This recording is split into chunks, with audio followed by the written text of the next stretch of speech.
As a DHCS employee, it is my duty to introduce our next speaker. Mr. Will Lightbourne was appointed director to our department last summer, and he's also the former director, Department of Social Services. Mr. Lightbourne, the floor is yours. Thank you for your time.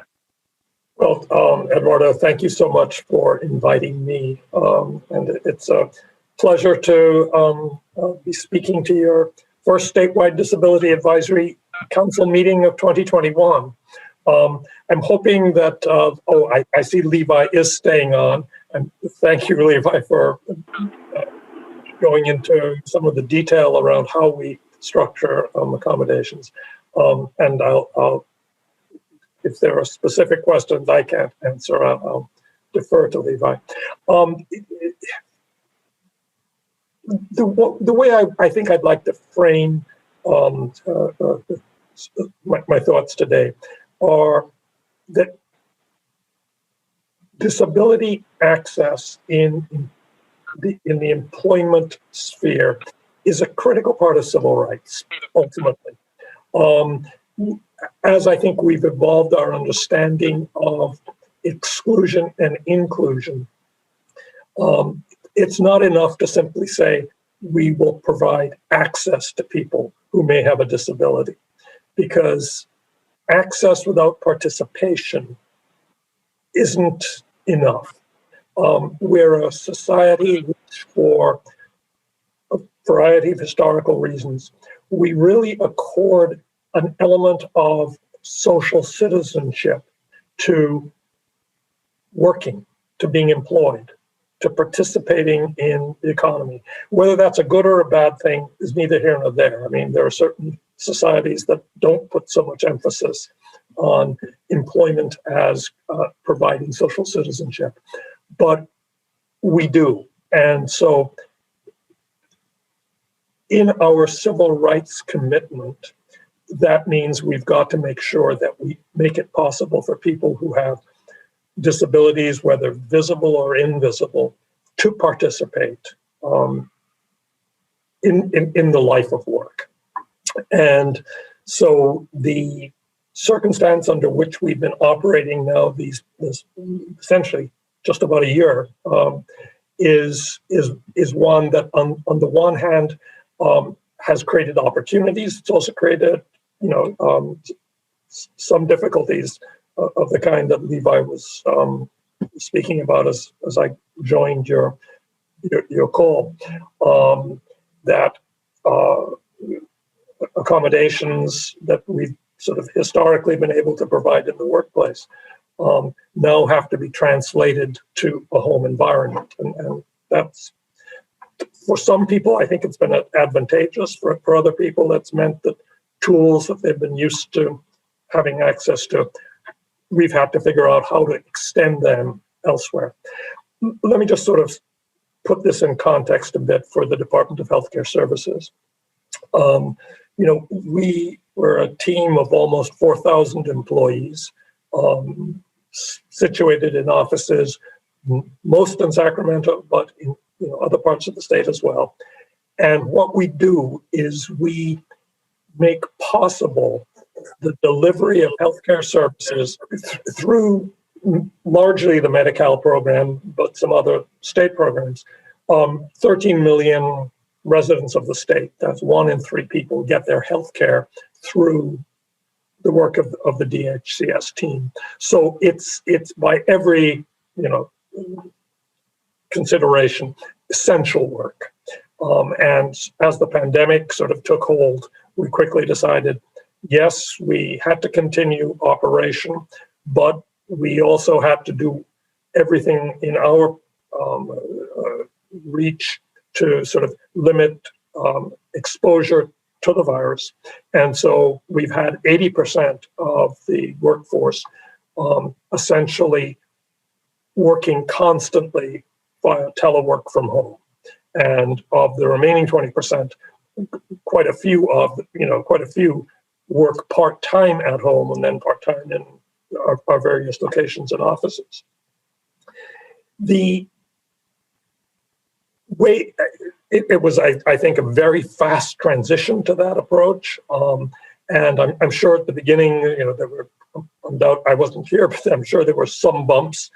At this point, it seems to have smoothed itself out and become a predictable, effective way for our team to be working. As DHCS, we have challenges external, and those turn into challenges internal. The challenge external, I just want to sort of mention, is this. The COVID pandemic has, revealed very clearly the enormous disparities in health outcomes by a variety of population groups. Racially, there have been huge differences. Age-wise, there have been huge differences. And it also speaks to the importance of people with disabilities having health outcomes that are different. And so we've committed ourselves as DHCS to say, we're going to do everything in our power over the next years to try to develop the strategies to close health disparities in the community. But to do that, we really also have to look internally at ourselves as an organization and assure that we are ourselves an inclusive, diverse organization that has the lens that can look outward and evaluate our programs, our services, our contractors, our managed care plans to ensure that they are delivering diverse, inclusive services to close health outcomes. So it makes it we have to make that commitment. I make that commitment that on the inside of our organization, our culture must not be a reflection of any dominant normative culture. It has to be a diverse culture. And we've sort of launched a series of processes and groups and engagements to try to chart the path to that. So that's sort of the context in which, as we now look to a future setting in which, hopefully, as the vaccinations are sort of become more widespread, as we sort of get herd immunity, as we come to the end of the pandemic as the emergency, we're going to be a changed system, a changed society, and a changed organization. And as we imagine that future, it's not going to be a return to any old normal. And that's a good thing, because the old normal was not particularly just. The new that we create has to, both in what we do in service to the state, as well as what we do internally to with our own teams, must be a more just future. Without being partisan or political, it's a bright, sunny day today. And there are many reasons to celebrate.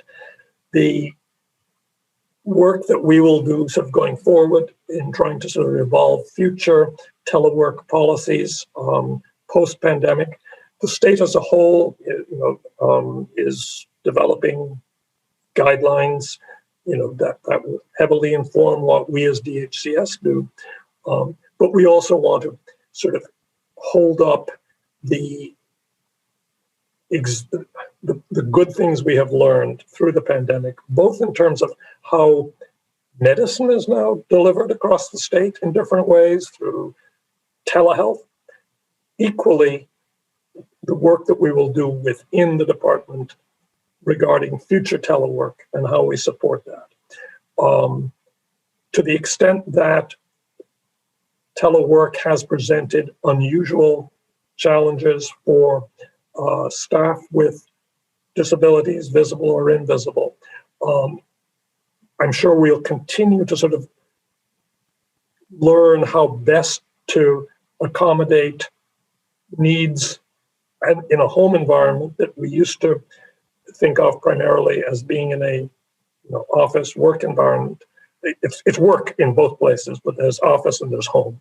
And how we support that work in the home environment is something which I'm sure we haven't completely resolved all of the issues and challenges, but it's something that we're very committed to doing.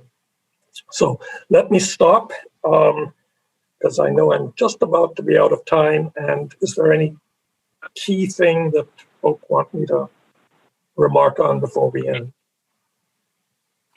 Yes, thank you. I understand that you're really short on time. Do we have any quick questions for Mr. Lightbourne? Any quick questions? Please unmute yourself.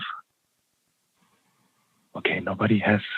If you have any questions, send them my way. Thank you, Mr. Lightbourne. Thank you for your precious time. You're always welcome back here.